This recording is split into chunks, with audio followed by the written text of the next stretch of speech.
آج اگر معاشرے کا جائزہ لیا جائے تو ہمارا دل اتنا پراگندہ ہے کہ جس کی کوئی انتہا نہیں. دل میں تکبر، دل میں گھمنڈ، دل میں دولت کا نشہ، دل میں بغض، دل میں کینہ، یہ بھرا پڑا ہے ان ساری چیزوں سے ہمارا دل. اور جب غوث پاک رضی اللہ تعالیٰ عنہ کے قلب کو ہم دیکھتے ہیں تو عقل دنگ رہ جاتی ہے. اتنا صاف ستھرا دل. اور یاد رکھیں اور اچھی طریقے سے یاد رکھیں، کسی کی زبان سے حکمت کے بول اسی وقت نکلتے ہیں جب اس کا دل پاک اور صاف ستھرا ہو. اے رسول اعظم صلی اللہ علیہ وسلم کے دیوانوں، سیدنا غوث الثقلین رضی اللہ تعالیٰ عنہ کا دل بہت پاک تھا، بہت صاف ستھرا تھا.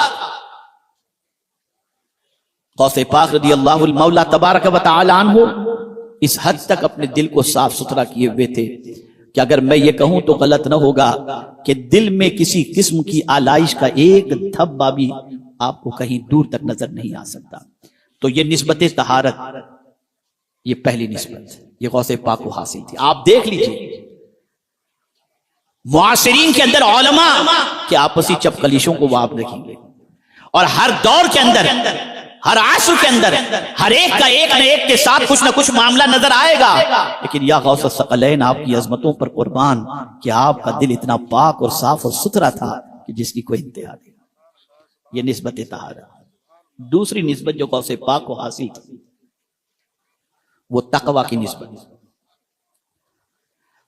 غوث پاک رضی اللہ المولا تبارک و تعالی عنہ صرف متقی ہی نہیں تھے بلکہ وقت کا مجدد کہتا ہے غوث اعظم امام التقا. متقی ہونا کسی حد تک، کامل متقی ہونا کسی حد تک آسان ہے، لیکن امام التقا ہونا آسان ہے. غوث اعظم امام التقا تھے. قدم قدم پر اللہ کا ڈر، جائز و ناجائز کا خیال، حرام و حلال کا خیال. اور بڑا مشہور قول ہے غوث پاک رضی اللہ تعالیٰ عنہ کا کہ اگر کوئی مستجاب الدعوات یا اللہ کا قرب حاصل کرنا چاہے، عقل حلال اور صدق مقال یہ دو چیزوں کو اختیار کر لے، اس ایمان والے کو اللہ اپنے قرب کی دولت سے مالا مال کر دیا کرتا ہے. تقوی بہت اہم چیز ہے. تقوی کی بنیاد پر انسان کو کیا چیز حاصل ہوتی ہے؟ میں فلاں کے قریب ہو جاؤں، میں فلاں کے قریب ہو جاؤں، میں فلاں کے قریب ہو جاؤں، میں اس طاقتور کے قریب ہو جاؤں، میں اس طاقتور کے قریب ہو جاؤں. غوث پاک کی نگاہوں میں سب سے بڑا طاقتور اللہ ہے. انہوں نے کبھی بھی یہ نہیں سوچا کہ میں فلاں فلاں فلاں کے قریب ہو جاؤں. ان کے دل و دماغ میں ایک ہی چیز تھی کہ میں وہ کون سی چیز اختیار کروں جس کی بنیاد پر اللہ عز و جل کا قرب بھی نصیب ہو جائے، اور دنیا کی نگاہوں کے اندر میں کچھ بھی رہوں، مجھے دنیا کی نگاہوں سے زیادہ مجھے میرے رب کی نگاہوں میں عزت والا بننا ہے. تو قرآن میں انہوں نے اوصاف تلاش کیے کہ اللہ کے نزدیک عزت والا بننے کے لیے کیا کرنا ہوگا. تو قرآن کہتا ہے ان اکرمکم عند اللہ اتقاکم، بے شک اللہ کے نزدیک تم میں سب سے زیادہ عزت والا وہ ہے جو سب سے زیادہ اللہ سے ڈرنے والا ہے. آپ اندازہ لگائیں، حضور غوث الثقلین رضی اللہ تعالی عنہ تقوی کے پیکر تھے، تقوی کے عظیم پہاڑ تھے. حضور غوثیت مآب رضی اللہ تعالی عنہ جانتے تھے کہ تقوی اتنی عظیم دولت ہے کہ اگر کوئی متقی بن جائے تو کبھی وہ تنہا نہیں ہوتا. اللہ فرماتا ان اللہ مع الذین اتقوا والذین هم محسنون، بے شک اللہ متقین کے ساتھ ہے. ہم اور آپ بارگاہ سمدیت کے اندر مدد کے طلبگار ہیں، لیکن اپنی زندگی کو ہم سنوارنے کے لیے تیار ہیں. ہم ہر چیز سے تو ڈرتے نظر آتے ہیں، لیکن خدا کا خوف ہمارے دل سے بالکل نکل گیا. بلکہ قرآن کہتا ہے بل یرید الانسان لیفجر امامہ، کیا انسان اپنے رب کے سامنے گناہ کرنے کے لیے ارادہ کر رہا ہے؟ آج اگر کوئی کیمرہ دیکھ رہا ہو، گاڑی کی رفتار سلو کر دیتے ہو، لیکن قدرت دیکھ رہی اور تم گناہ کر رہے ہو. اتنا بے باک آج کا انسان ہو گیا، اتنا بے خوف آج کا انسان ہو گیا. آج ہماری آئیڈینٹی اور پہچان کیا بن رہی ہے؟ ذرا دنیا میں دیکھ لیں. ہمیں تباہ کرنے کے لیے اور برباد کرنے کے لیے ہمارے علاقے کے اندر ڈرگز عام کی جا رہی ہے. ہمارے علاقے کے نوجوان تباہی کے دہانے پر پہنچ رہے ہیں. جہالت ہمارے دروازوں پر نہیں، ہمارے گھروں میں داخل ہو چکی ہے. ہمارا رہن سہن قطعی طور پر کسی اعتبار سے ایک معزز انسان جیسا نظر نہیں آتا. ہم نے اپنے آپ کو تباہ کر دیا، ہم نے اپنے آپ کو برباد کر دیا، ہماری عادتیں بگڑ گئی. ہمارے انداز بگڑ گئے. میں ابھی یہاں آ رہا تھا, یہاں آتے وقت کھڑک پر دو نوجوانوں کو جھگڑا کرتے میں نے دیکھا. اتنی گندی گالیاں کہ کان پھٹ جاتے. یہ ہماری پہچان ہے. کیا خالی دعائیں کرنے سے حالات بدل جاتے ہیں؟ کیا خالی تعویذات سے حالات بدل جاتے ہیں؟ ہمیں بدلنا. غوث پاک رضی اللہ المولا تبارک و تعالی عنہ نے دنیا کے انسانوں کے حالات بدلے اور دنیا میں انقلاب پیدا کیا. کس طریقے سے پیدا کیا؟ غوث پاک نے اپنے وجود کو مؤثر بنایا. پریکٹس اگر میں کہوں گا تو آپ کی عقل دنگ رہ جائے گی. کم و بیش 11 سال غوث پاک نے علم حاصل کیا اور اس علم پر 25 سال تک غوث پاک نے عمل کیا. خود 25 ایئرز تک کم و بیش اس علم کو اپنی زندگی پر نافذ کر کے عمل کیا, پھر بھی تقریر کے لیے تیار نہیں آتے. جب حضور نے فرمایا اور لعاب دہن جب رکھا اور مولا علی نے جب لعاب دہن رکھا, تب غوث پاک نے تقریر کرنا شروع کی.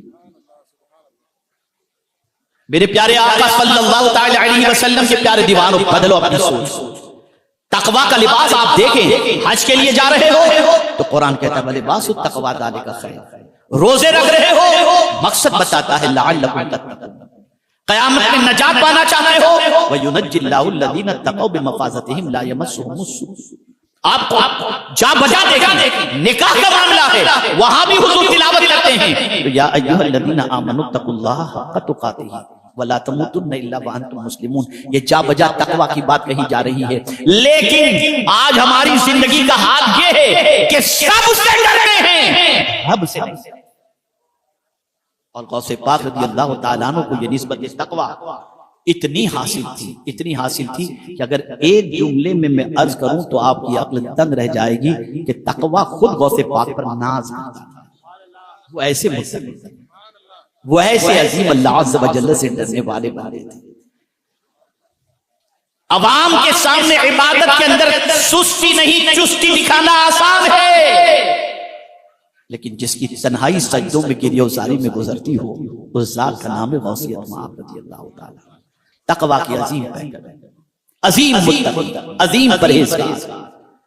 تو غوث پاک رضی اللہ تعالیٰ عنہ کی شخصیت کے معاصر ہونے میں جو بہت ساری نسبتیں ہیں, ان نسبتوں کے اندر 3 نسبتوں کا ذکر کرتے ہوئے میں آگے بڑھوں. ایک ہے نسبت طہارت اور دوسری ہے نسبت تقوی. آدمی کہتا ہے کیا تقوی سے سارے کام بن جاتے ہیں؟ ارے میاں قرآن اٹھا کر دیکھو, اللہ فرماتا ہے وَمَن يَتَّقِ اللَّهَ يَجْعَلْ لَهُ مِنْ أَمْرِهِ يُسْرًا. جو اللہ سے ڈرتا ہے اللہ اس کے سارے کام آسان کر دیتا ہے. آپ ذرا دیکھیں, مرنے والا بندہ جب مرتا ہے تو ہر مرنے والے جیسی پوزیشن متقی کی نہیں ہوتی. متقی جب اس دنیا سے جاتا ہے تو جانتے ہیں کیا ہوتا ہے؟ اللہ میزبان ہوتا ہے اور متقی اللہ کا مہمان کرتا ہے. اب ایک آیت آپ کی سماعتوں کے حوالے کروں, اگر کسی کے دل و دماغ کے اندر غوث پاک کی عظمت کے بارے میں ڈاؤٹ ہو تو اس ڈاؤٹ کو کلیئر کر دیں. ہاں, بہت سارے یہ تو کہتے ہیں کہ شیخ محی الدین عبد القادر جیلانی بڑے عظیم صوفی تھے, لیکن غوث اعظم کہنے میں ان کی نانی مر جاتی ہے, یہ نہیں کہتے. اور کبھی کبھی ایسا ہوتا ہے کہ اللہ والوں کے حوالے سے بھی یہ کہہ دیتے ہیں کہ یہ اللہ والے کیا ہیں. ارے نادان, تو قرآن تو پڑھ, قرآن کہتا ہے ام نجعل المتقین کالفجار. کیا متقین گنہگاروں کی طرح ہیں؟ اور اگر کوئی یہ کہے کہ اللہ والوں کی دوستی کام نہیں آتی تو میں کہتا ہوں تو غلط کہہ رہا ہے. دنیا میں بھی دوستی کام آتی ہے اور آخرت میں بھی کام آتی ہے, جسے میں قرآن سے سمجھاؤں. اللہ ارشاد فرماتا ہے الاخلاء یومئذ بعضهم لبعض عدو الا المتقین. قیامت کے دن بعض جگری دوست ایک دوسرے کے دشمن ہو جائیں گے مگر متقین اپنے ماننے والوں کے لیے دشمن نہیں بلکہ اللہ عز و جل ان سے دوستی کرنے والوں پر کرم کی نظر فرمائے گا اور اللہ تعالیٰ ان کی سفارش کو قبول بھی فرمائے گا. اور اگر یہ بات اتنی اہم نہ ہوتی تو کبھی حضور اعلیٰ حضرت امام عشق و محبت یہ نہ کہتے اس نشانی کے جو سگ ہیں نہیں مارے جاتے, حشر تک میرے گلے میں رہے پٹا تیرا. اور وہ غوث اعظم میرے پیارے آقا صلی اللہ علیہ وسلم کے پیارے دیوانوں, وہ امام عشق و محبت جن کی زندگی عشق رسالت مآب صلی اللہ علیہ وسلم میں اور ساتھ ہی ساتھ دین کے احیاء کے اندر گزری، آپ جانتے ہیں کسی عمل پر ان کو ناز نہیں، بارگاہ رسول میں پہنچتے ہیں تو کہتے ہیں تیری سرکار میں لاتا ہے رضا اس کو شفیع جو میرا غوث ہے اور لاڈلا بیٹا تیرا۔ اے رسول اعظم صلی اللہ علیہ وسلم کے پیارے دیوانوں، 3 نسبتوں کا ذکر، طہارت، تقویٰ۔ میں سمجھتا ہوں کہ اگر آج کا مسلمان بھی اپنی فکر کو پاک کر لے، آج کا مسلمان بھی اپنے دل کو پاک کر لے، آج کا مسلمان بھی ہمیشہ باوضو رہنے کی عادت بنائے، آج کا مسلمان بھی پاکیزگی سے پیار کر لے، اور آج کا مسلمان بھی اپنے دل کو بغض و کینہ و تکبر و حسد سے پاک کر لے، تو میں یقین کے ساتھ کہہ سکتا ہوں وہ غوثیت مآب کے درجے پر تو نہیں لیکن ان کے غلاموں میں ضرور شامل ہو سکتا ہے۔ اسی طریقے سے آج کا مسلمان اگر اللہ سے ڈرنے والا بن جائے، اور اللہ سے ڈرنے کا معاملہ صرف ایسا نہ ہو کہ معزز لوگوں کے درمیان رہے تب اللہ سے ڈرے، وہ خلوتوں میں بھی اللہ سے ڈرے، وہ تنہائی میں بھی اللہ سے ڈرے، وہ ظاہر میں بھی اللہ سے ڈرے، وہ باطن میں بھی اللہ سے ڈرے۔ جب ڈر اس کی زندگی کا لباس بن جائے تو یاد رکھیں اللہ رب العزت جل جلالہ اسے عزت کا تاج عطا فرمائے۔ اب آئیے تیسری نسبت کا تذکرہ کر کے میں اپنی گفتگو کو ختم کروں۔ وہ تیسری نسبت کون سی ہے؟ نسبت اخلاص۔ غوث پاک کو یہ نسبت حاصل تھی، وہ کوئی کام نام و نمود کے لیے نہیں کرتے تھے، وہ کوئی کام دنیا سے فائدہ اٹھانے کے لیے نہیں کرتے تھے، وہ کوئی کام دنیا سے واہواہی کے لیے نہیں کرتے تھے، وہ کوئی کام دنیا سے کسی قسم کا صلہ لینے کے لیے نہیں کرتے تھے۔ اور یاد رکھیں غوث پاک نے خود کہا ہے ہر ولی کسی نہ کسی نبی کے قدم پر ہے اور میں محمد عربی صلی اللہ علیہ وسلم کے قدم پر ہوں۔ اب آپ دیکھیں نسبت اخلاص، پیورٹی بڑی عظیم چیز ہے، اخلاص کی اتنی طاقت ہے، قرآن کی روشنی میں سمجھاتا ہوں۔ ہم بہک جاتے ہیں، ہمارے قدم پھسل جاتے ہیں، ایک دن میں ہم نے شیطان کی کتنی بات مانی، اگر اس کا احتساب کریں تو ہمارا وجود اس کی گواہی دیتا ہوا نظر آئے گا۔ لیکن غوث پاک ولایت کے اونچے مقام پر فائز ہیں، کرامتوں کا صدور ہو رہا ہے، ماننے والوں کا جم غفیر ہے، دل بدل رہے ہیں، زندگیاں بدل رہی ہیں۔ ایک روز شیطان نے بہکانا چاہا، آج تو مالائیں پہن کر لوگ سمجھتے ہیں ولایت کے تاج پہن لیے ہم، لیکن آپ ذرا سوچو، ایک تخت سے کسی نے آواز دی عبد القادر تم پر نماز معاف ہے، اور پھر خود کے حوالے سے خدا کہنے کی بات اس نے کہی۔ غوث پاک نے فوراً لاحول پڑھا اور لاحول پڑھتے ہی وہ جل کر کے خاک ہو گیا۔ میں حیران ہوں یا اللہ یہ شیطان کا داؤ کیوں نہیں چلا؟ تو میں نے قرآن کی طرف توجہ دی، مجھے ادھر سے جواب ملا۔ شیطان نے برجستہ کہا تھا لَأُغْوِيَنَّهُمْ أَجْمَعِينَ إِلَّا عِبَادَكَ مِنْهُمُ الْمُخْلَصِينَ۔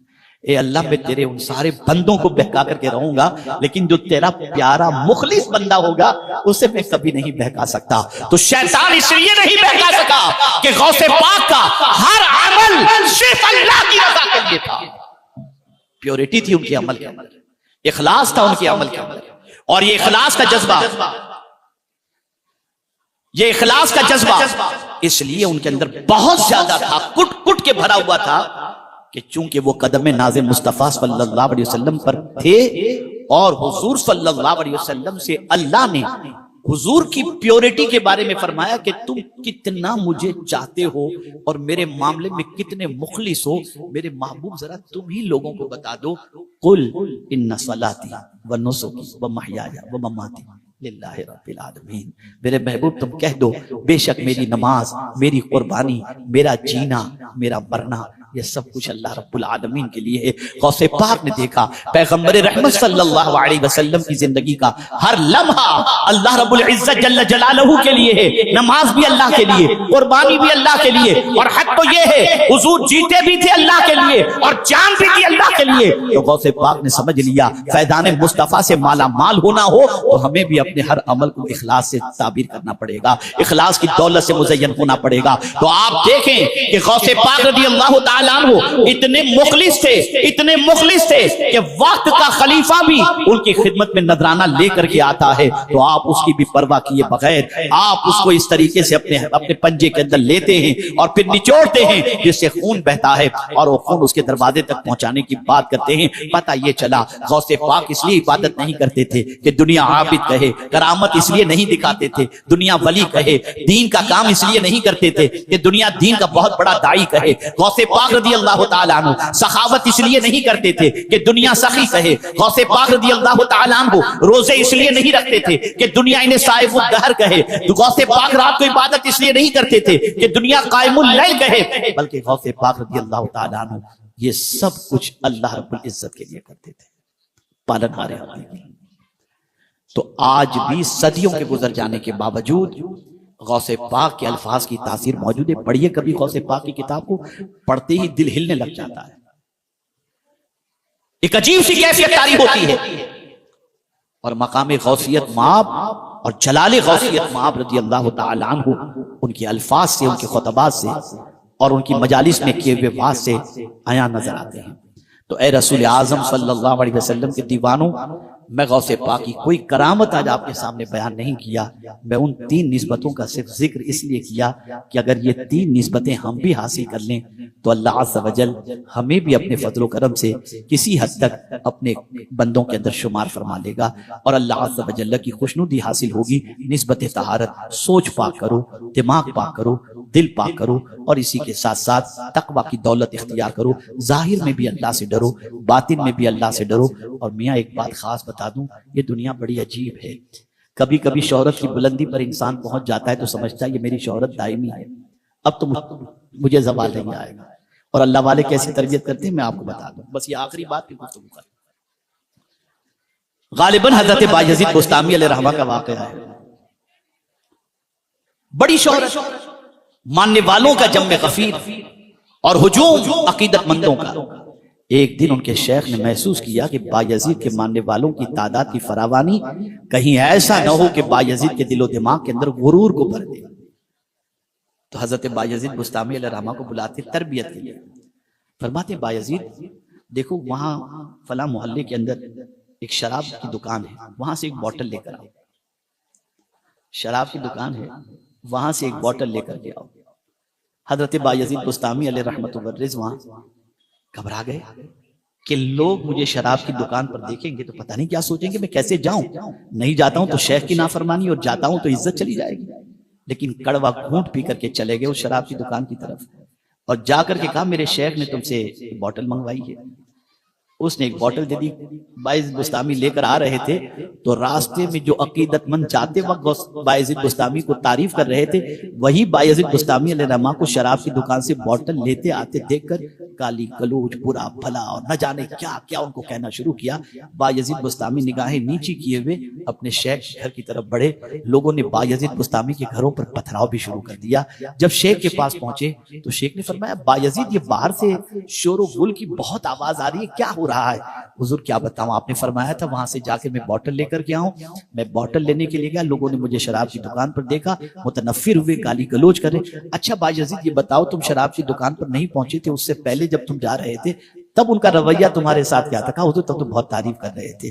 کہا یہ ہے دنیا میاں، ایک غلطی پر کس طریقے سے ساتھ چھوڑ دیتی ہے۔ دیکھو بیٹا بایزید اس کے اندر شراب نہیں سرکہ موجود ہے، میں نے اس کو کہہ دیا تھا کہ سرکہ رکھنا، بایزید کو بھیجوں گا تو دے دینا۔ آپ دیکھیں یہ دنیا ہے، ہم دنیا کا سمجھتے ہیں یہ ہمارا پرماننٹ ہے، کوئی پرماننٹ نہیں۔ آخری جملہ یاد رکھنا، زندگی بھر کے لیے یہ سبق ہے، پرماننٹ آپ سے محبت کرنے والا صرف اللہ ہے اور اس کے رسول ہے، بس اسے یاد۔ کوئی پرماننٹ ساتھی نہیں ہے آپ کا، اسی لیے اعلیٰ حضرت کہتے ہیں آسیو تھام لو دامن ان کا، وہ نہیں ہاتھ جھٹکنے والے۔